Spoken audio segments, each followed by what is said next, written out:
Let's move now to the NBA, where LeBron James just got some bad news with teammate Avery Bradley announcing he won't be joining the Lakers for the NBA relaunch in Orlando next month. Bradley said he made the decision to protect his 6-year-old son, who has a history of struggling with respiratory illness. No doubt, this is a huge loss for a Lakers team with its sights set on a title. We're joined now by Fox NBA analyst Slick Rick Bucher. And Acho, I'm going to start with you. Should everyone, including LeBron, be bothered by this? Absolutely. Absolutely. But LeBron should be bothered for two reasons, gentlemen. The first being, am I more committed than some of my teammates? Avery Bradley, I know him. We went to Texas together the same year. Great person. I've seen him train in the offseason. I know his commitment and his dedication to the game. But LeBron is out here trying to win chips. LeBron realizes every year his legacy will move upwards or downwards in the eyes of so many of us talking heads and so many fans based on how many championships he can win. So if I'm LeBron, I'm bothered by that because of commitment. That's the first reason. But then my second reason I'm bothered if I'm LeBron is this, gentlemen. I might need Avery Bradley. You think? I might need Avery Bradley desperately. He started the last 34 games for the Lakers. The dude had been in his bag. He's a two-way player offensively and defensively. Former first-team all-defensive player back in 2016. This is a dude you might need to make a run deep into the playoffs. So not only are you a little concerned if you're LeBron, because you got to make sure that you in this battle, you're in this war to win a chip, you got to make sure everybody's in it with you. You got to make sure the man to your left and the man to your right are fighting like you're fighting. But also, more importantly, you might need Avery Bradley to steal you a game here and there. 100% that they could certainly use, if not need, Avery Bradley. But LeBron James can't be bothered by this. He can't complain because no one has talked as loud and long as LeBron has about the importance of family. And if Avery is concerned about the health of his 6-year-old son, then who is LeBron to say that that shouldn't be the priority? Now, the Lakers absolutely have reason, or a case can be made to question this because, look, I appreciate Avery's priorities, but I left ESPN essentially because my kids were 5 and 7 and I was always gone, and I wanted to see them grow up. But that was a no end in sight proposition. Avery, we're talking about 3 months. The Lakers could well say, okay, I understand you're worried about the health of your son. Spend the 3 months, don't bring your family. That's certainly within the realm. And if LeBron really wants to sell this case, if he really needs Avery Bradley, here's his entry into that. Avery, dog, let's run this together. I tell you what, I want you on the ride. I'm not going to take my family to Orlando. Let's do this together. The message that would send, the focus, solidarity would be, even if Avery says, nah, you know what? Still not worth it. I'm going to take a pass. LeBron would come out smelling like roses, and it would send that focus, Acho, that you're talking about, send that message to the rest of the team about where his priorities really lie. Yeah, LeBron should be pissed. Let me just keep it frank. And he should be pissed. We don't need any glowing reasons. We don't need to go and pull at the heartstrings. We need to just respect that LeBron should be pissed because Avery Bradley is tapping.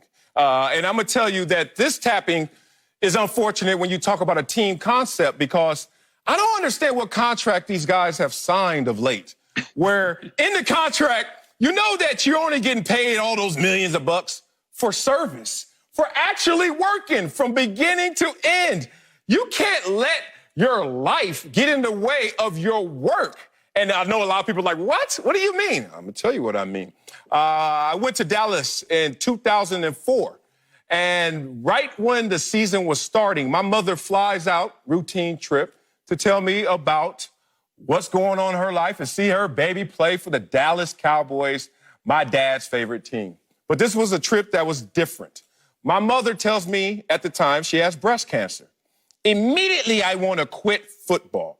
Immediately, I want to tap out on my teammates because I am justified in doing that. My mother talked me into playing. My mother talked to me throughout the entire process. She died that next offseason. And the reason I bring that up is because if you really want to examine everyone in professional sports, their life, the deeper issues that they're dealing with, I'm sure you're going to discover a lot of people who have justifiable reasons emotionally to not go out there and play. But the beautiful ability of being an athlete is that ability to compartmentalize, that ability to still show service and sacrifice, even though you may be getting pulled in the other direction. You're right in that we have seen some athletes overcome some of their greatest family trials by playing the sport. I'm reminiscent of, remember Brett Favre, after his father died, if I'm not mistaken, he went out and he bawled. But while I will applaud an athlete for playing in spite of a family or emotional difficulty, I won't knock an athlete who chooses not to. That's not my primary beef.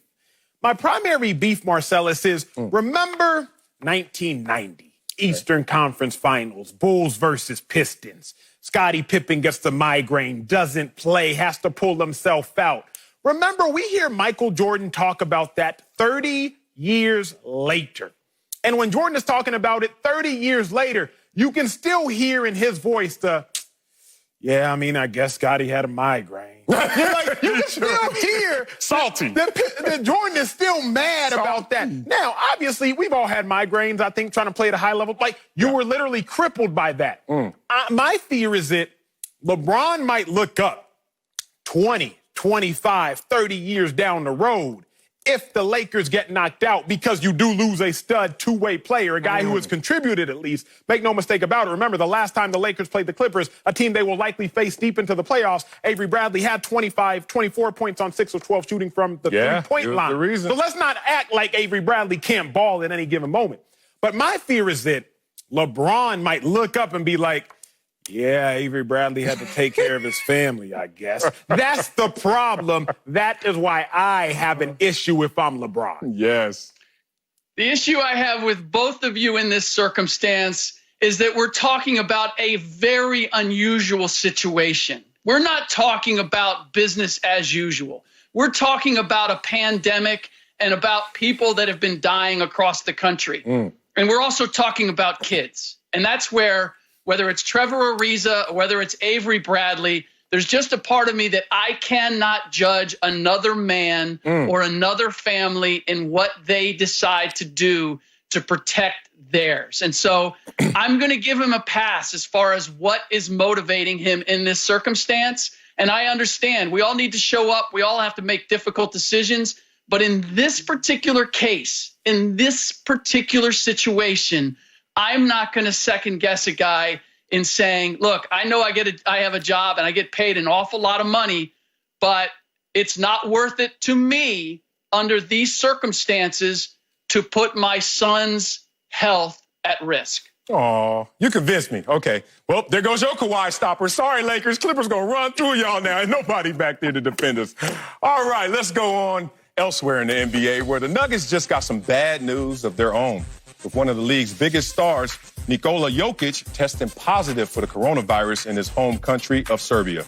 The positive test has delayed Jokic's return to the U.S., but reportedly he is asymptomatic and is expected to be cleared for travel within a week.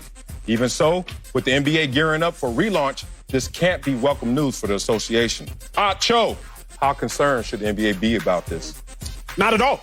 I'm going to keep it real with y'all watching at home. What people don't realize is in pro sports, even in high-level college sports, it's the next man up mentality. Marcellus, if you and I were on a football field, you know how it goes down. If I roll my ankle, honestly, say I fracture my ankle during practice and we're on the 25-yard line in a team drill. I'm on the ground crying, screaming, Come get Acho! You're going to hear that. You're going to hear that. But you're also going to hear this. The whistle blow and the head coach say, move it up, 15 yards. That's just as simple as that. Heartless. You just keep it going. It don't matter if you got another guy who with a torn ACL, a torn Achilles, a ruptured hamstring. You just move it up. You know, we hear, I think it's in the military, the phrase, no man left behind. Well, in sports, that's not the case. It's every man left behind at this point. So I'm not really concerned because what the NFL, what the NBA, what college football, what every professional league is starting to show us is that we're going to move forward in spite of COVID. We're going to try to keep letting these games be played. If you're the Nuggets, obviously you have to be concerned. But outside of that, I'm not concerned of this being detrimental for the entire league. The Nuggets have to be concerned because there is no second Nikola Jokic on that roster, and they're a little bit thin when it comes to superstars to begin with. I'm not even sure, outside of Jokic, maybe Jamal Murray, and then the road ends. They shouldn't be concerned, though, because this is why they set this up, is to have everybody tested, to bring them in, and then have the opportunity to keep everybody in quarantine and get everybody healthy and close the bubble. So we're 5 weeks away from any meaningful games being played. So that's not the concern.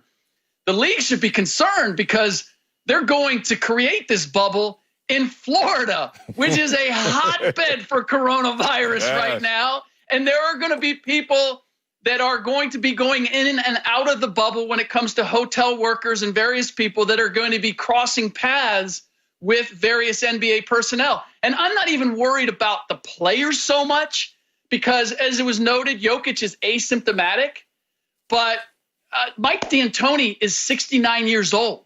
Yeah. Alvin Gentry is 65.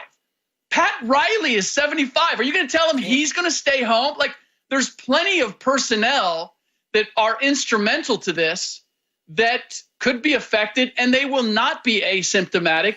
And the big concern is that you lose someone or something that now creates a question of the validity of the champion that you create. And that's the concern that I would have. It's where they are and how they control the fact that Florida is a hotbed is the greater concern for me.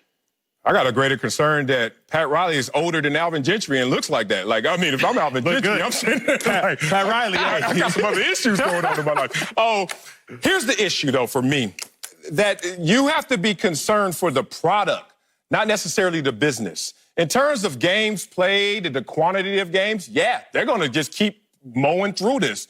But the problem is the asterisk that is already floating out there. The problem is the integrity of the game, the compromised playoffs.